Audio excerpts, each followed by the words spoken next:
요한일서 3장 3절에서 18절까지입니다. 어떤 사람이 교회를 싫어하고 말끝마다 예수 믿는 사람을 욕하고 또 기독교에 대해서 적대적인 생각을 가진 사람, 그런 사람을 만나면 어떤 생각이 드는가 하면 내가 뭘 크게 잘못했나 그런 자책감도 들고 또 그 사람에 대한 적대감, 그 사람을 미워하게 되고 정죄하기도 합니다. 그런데 오늘 성경은 뭐라고 얘기를 하는가 하면 세상이 너희를 미워하게 될 때 그것을 이상하게 생각하지 말라. 그럼 어떻게 해야 되느냐? 같이 미워하고 같이 대적하는 것이 아니라 우리가 할 일은 끝까지 사랑하는 것이다. 이상히 여기지 말고 같이 미워하지 말고 끝까지 사랑하는 것이다. 왜 샘물이 맑습니까? 샘물이 끊임없이 나오기 때문에 그렇습니다. 만일 웅덩이에 고인 물이라면 어떻게 그 물을 한 동네가 다 길어먹고 삽니까? 아무리 물을 떠서 먹어도 끊임없이 거기에서 물이 나오기 때문에 온 동네가 다 먹고 혹은 좀 더러워져도 금세 또 정화작용이 일어나고 중요한 것은 우리들 자신입니다. 끊임없이 미움이 우리 속에서 썩고 있다고 하면 그 미움이 우리 안에서 웅크리고 계속 존재하고 있다면 언젠가는 썩게 되어 있습니다. 성경에 보면은 죽은 것이다 이렇게 말을 해요. 미움을 품고 사는 것은 결국 자기 인생을 죽이는 것이다. 또 죽은 자는 누구에게도 영향을 끼칠 수가 없는 것이다. 오늘 내 신앙이 살아있나 죽어있나 점검하는 방법이 뭐냐? 나는 형제를 사랑하고 있는가 하는 겁니다. 요한복음 15장에 보면은 왜 세상이 우리를 미워하냐? 주님이 말씀했어요. 그들이 나를 미워하기 때문에 너희도 미워한다. 예수 믿는 사람을 굉장히 싫어하는 사람이 있어요. 그 사람들이 내가 싫어서 그런 게 아닙니다. 예수님이 싫어서 그런 거예요. 그럼 예수님을 싫어하는 이유가 뭐냐? 예수님이 누구인지를 모르기 때문에 그렇습니다. 잘 몰라요. 그래서 우리는 그들에게 하나님이 얼마나 당신을 사랑하는지, 주님이 어떤 분인지 우리 말해줘야 돼요. 뿐만 아니라 말로만 하면 안 됩니다. 그를 사랑하면서, 진실로 사랑하면서 그에게 복음을 전하게 되면 주님도 알게 되고 또 예수 믿는 사람에 대한 오해도 풀릴 수가 있는 것입니다. 이 세상에 사랑 없이 존재하는 게 없어요. 하늘을 나르는 참새 한 마리도요, 어미가 새끼 다 둥지에다 품어가지고 수없이 먹이를 주워다가 먹여서 참새들이 하늘을 날아다니는 거예요. 사랑받지 않고 큰 게 없습니다. 사랑받지 않고 존재하는 생명은 없습니다. 풀 한 포기도 그렇게 해서 이 세상에 존재하는 거예요. 그런데 하나님의 형상을 따라서 만든 이 인간이 어떻게 사랑 없이 존재합니까? 우리가 이 세상에 여기까지 살아온 것도 수없이 사랑을 받고 우리가 존재해 온 것이고 또 내가 다른 사람을 살리는 방법도 마찬가지예요. 그를 품고 사랑하는 것입니다. 오늘 성경이 우리에게 그걸 가르쳐주고 있어요. 심지어 사도 요한은 이렇게 말합니다. 사랑하지 아니하고 미워하는 자는 사망이 거기에 머물러 있는 것이라. 사랑하지 않고 사는 것은 생명력이 약해진 것이 아니라 죽음의 증상이다. 세상이 우리를 미워하지 못하도록 하는 것은 우리가 세상을 향해서 착한 척한다고 되는 게 아니고 진실로 사랑하는 겁니다. 그 방법밖에 다른 방법이 없습니다. 우리가 사랑하지 아니함으로 오해를 받고 핍박을 받는 건 복음 때문에 받는 것이 아니에요. 세상에 탓할 일이 아닙니다. 그것은 우리들 스스로에게 문제가 있는 것입니다.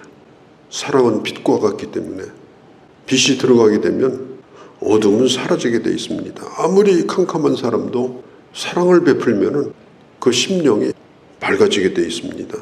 12절에 보면 가인과 아벨 얘기가 나오죠. 왜 가인이 아벨을 죽였을까요? 어느 순간 충동이 일어나서 죽인 게 아닙니다. 단순히 그 동생의 제사를 하나님이 받았기 때문에 죽인 게 아닙니다. 평소에 미워하고 산 거예요. 깊이 미워하고 산 겁니다. 그래서 어느 순간에 그 미움이 폭발을 한 거예요. 예배를 드린 다음에 하나님 앞에서 그 동생을 죽이게 된 겁니다. 그래서 우리가 특별히 사람 관계에 있어서 그 사람을 죽이는 방법으로 지속적으로 무시한다든지 나쁜 소문을 계속 낸다든지 입만 열면 그 사람에서 이렇다 저렇다 평가한다든지 그 사람을 그림자처럼 여기고 없는 사람처럼 냉대한다든지 이런 태도는 매우 나쁜 태도입니다. 그가 어떤 사람이든지 그 사람이 거기에 있는 겁니다. 그리고 그 사람은 하나님 앞에서 중요한 사람입니다. 그렇기 때문에 우리가 사람을 대할 때 그 사람을 없애는 방법으로, 죽이는 방법으로 하면 안 돼요. 모여 앉아가지고 계속해서 그 사람을 죽이는 일을 하는 사람들이 있어요. 끊임없이 비방하고 끊임없이 아무것도 아닌 것처럼 지워버리려고 그러고, 그것이 얼마나 악한 일인가. 하나님이 그 예배를 받지 않으십니다. 하나님이 그 기도를 듣지 않으십니다. 그러면 예배도 지워지고 기도도 지워지는 거예요. 그러니까 이것은 대단히 심각한 문제입니다. 16절에 보면은 사랑을 구체적으로 설명하는데 이렇게 말합니다. 예수님이 우리를 위해서 자기 목숨을 내어준 것이 사랑이다. 사랑이라는 게 뭐냐? 내어주는 것이다. 내 물질을 내어주는 것이고 내 시간을 내어주는 것이고, 사실 나는 그 일에 관심이 없는데 관심도 내어주는 것이고, 나는 그 계획이 없었어요. 그런데 계획도 내어주는 것이고, 나도 녹록치 않아요. 그래도 돈을 내어주는 것이고, 나는 불편한 거 굉장히 싫어요. 그래도 내 편안함을 내어주는 거예요. 그래서 스스로 불편해지고 나는 그게 아니라고 생각합니다. 그러나 상대방을 사랑하기 때문에 내 고집도 내려놓고 내어주는 거예요. 내어주는 생각이 없이 내가 형제를 사랑하겠다. 말하는 앵무새지 그것은 살아있는 사람이 하는 행동이 아닙니다. 오늘 성경은 말합니다. 사랑이 무엇이냐? 자기 생명을 십자가에서 내어준 것이다. 자기 걸 내어준 거예요. 남의 거 아니고. 그게 바로 사랑이다. 또 한 가지는 작은 것이라도 행하는 것입니다. 정성 들여서 반복해서 선물을 갖다 주세요. 가까운 사람끼리는 선물이 없어도 괜찮아요. 정말 미운 사람 있으면 시마다 때마다 챙겨서 선물 갖다 주세요. 진심으로 하게 되면 내 안에 미움도 사라지고 억지로라도 하게 되면 힘이 생기고 그런 근육이 생겨서 나중에는 내 스스로가 사랑할 수 있는 그런 사람이 나도 모르게 되어지는 것입니다. 특별히 우리가 신앙이 오래될수록 이게 기준이 확실하게 생겨요. 사람들이 신앙생활을 오래 하면 기준이 생겨요. 그리고 그걸 가지고 사람들을 판단해요. 또 경험이 생겨요. 경험이 생기니까 또 판단을 해요.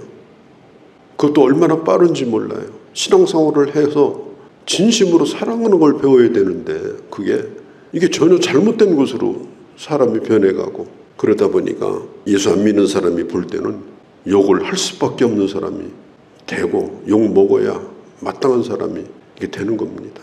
우리가 신앙생활을 오래 할수록 어떤 사람이 되어야 하겠는가, 이걸 우리가 깊이 생각을 해야 되는 것입니다. 예수님은 우리를 사랑함으로 자기 자신을 내어주셨습니다. 요한일서 4장 10절에도 사랑은 여기 있으니, 우리가 하나님을 먼저 사랑하는 것이 아니라 하나님이 먼저 우리를 사랑했다. 사랑이 뭐냐? 먼저 사랑하는 것이다. 17절에 보면은 형제가 어려우면 내가 가지고 있는 것, 오늘 성경은 말합니다. 세상의 재물을 가지고, 17절에 그 재물이 내게 아니에요. 세상을 위한 재물입니다. 내가 가지고 있는 물질은 내게 아니에요. 그 재물을 가지고 형제를 돕는 것이 마땅하지 않겠느냐. 18절에도 혀로만 사랑하지 말고 행함과 진실, 이 두 단어가 중요해요. 행함과 진실, 진실과 행함, 이 두 가지를 가지고 사랑해라. 혀로만 하지 말라. 돕고 싶은 마음이 생기면 그걸 절대로 누르지 말라. 진실한 동기로 실천하라. 그렇게 하게 되면 어떤 일이 생기느냐? 하나님이 나를 사랑하는 걸 내가 경험하게 돼요. 남을 미워하면서는 하나님의 사랑을 경험하지 못합니다. 주님이 하나도 나를 사랑하는 것 같지도 않고 사랑받는 사람 같지도 않아요. 그런데 내가 주님의 사랑으로 사랑하게 되면 그때 하나님이 내게 사랑을 부어주셔요. 그래서 하나님이 나를 사랑하신다. 이 확신을 더 갖게 됩니다. 그래서 다른 사람을 사랑하는 것은 그 사람을 위해서가 아니에요. 내가 영적인 사람으로 살려고 하고, 내가 하나님의 사랑을 끊임없이 경험하고, 심지어 내 기도가 하나님 앞에 22절에 보면 응답되기 위해서 구하는 바를 받는 그런 신앙생활을 하기 위해서는 바로 우리가 진실로 행함으로 사랑해야 된다. 이것은 우리 스스로를 속일 수 없는 일이다. 내가 저 사람 내버려두면 안 되는데, 우리가 그런 부담감을 가질 때가 참 많아요. 그럴 때는 그 마음을 내려놓지 말고 오늘 내가 처한 형편 속에서 내가 할 수 있는 일이 뭔지, 그게 말 한마디라도. 어떤 사람은 1년 내내 가도 전화 안 하는 사람이 있어요. 하는 전화만 또박또박 받아요. 그러면 안 됩니다. 정말로 진실로 분을 못 이겨서 따지는 전화 하지 말고 정말 사랑하는 마음으로 말 한마디를 하는 것도 그것도 실천하는 거예요. 꼭 물질만 들어가서가 아닙니다. 그럼 되게 시간도 있고 또 내 마음도 있으면 얼마든지 21절에 있는 것처럼 내가 내 스스로를 책망할 게 없어야 돼요. 내가 이렇게 하면 안 되는데 이러지 말고, 그럴 마음이 있으면 그것이 작은 것이라 할지라도 실천해라. 책망할 것이 없으면 네가 하나님 앞에 담대해진다. 이 스스로가 책망할 게 없으면 하나님이 너의 기도를 응답하신다. 그렇게 하게 되면 오늘 마지막 절에 24절에 있는 것처럼 성령께서 너희를 도우신다. 성령님은 누구와 함께 하시느냐? 예수의 사랑으로 내가 사랑을 실천하고 있을 때 그때 성령께서 내게 큰 확신을 주셔요. 기도도 확신을 가지고 믿음을 가지고 기도할 수 있게 됩니다. 그러니까 하나님이 응답하시는 거예요.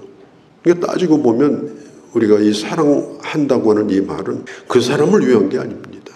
그게 나를 위하는 거예요. 내 자신을 가장 사랑하는 방법은 다른 사람을 사랑하는 거예요. 오늘 성경이 우리에게 이걸 가르쳐주고 있는 것입니다. 23절에 보면 그 계명은 이것이니, 그 계명은 이것이니, 우리에게 가장 큰 계명, 목숨을 걸고 지켜야 될 계명이 뭐냐? 예수 믿는 거예요. 두 번째, 그가 우리에게 주신 계명대로 사랑하는 것이라. 그 다음에 우리가 지켜야 될 계명이 뭐냐? 형제를 사랑하는 거예요. 죽을 때까지 예수 믿어야 됩니다. 그래야 구원받습니다. 죽을 때까지 사랑해야 됩니다. 그래야 우리가 하나님의 사람이 되는 것이고, 그리고 24절에 있는 것처럼 주는 그의 안에 계시나니 성령으로 말미암아 하나님이 그를 도우시고 축복하시는 거예요. 이런 놀라운 은혜를 충만히 누리는 그런 하나님의 사람들이 되어주시기를 바랍니다. 거룩하신 우리 아버지, 오늘 주의 말씀을 들었습니다. 예수 믿는 것은 마땅한 것이요, 목숨을 걸고 우리는 예수를 믿습니다.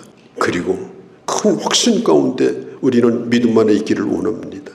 뿐만 아니라 내 본성을 따라 살지 않게 하시고 이기심을 극복하고 미움을 극복하고 진심을 다한 사랑으로 하나님의 사람으로 멋지게 살아갈 수 있는, 내가 나를 책망할 것이 없으므로 언제든지 확신 가운데 기도할 수 있고 마지막 날 주님 앞에 설 수 있는 그런 하나님의 사람으로 살게 하여 주옵소서. 우리 주 예수님의 이름으로 기도하옵나이다. 아멘.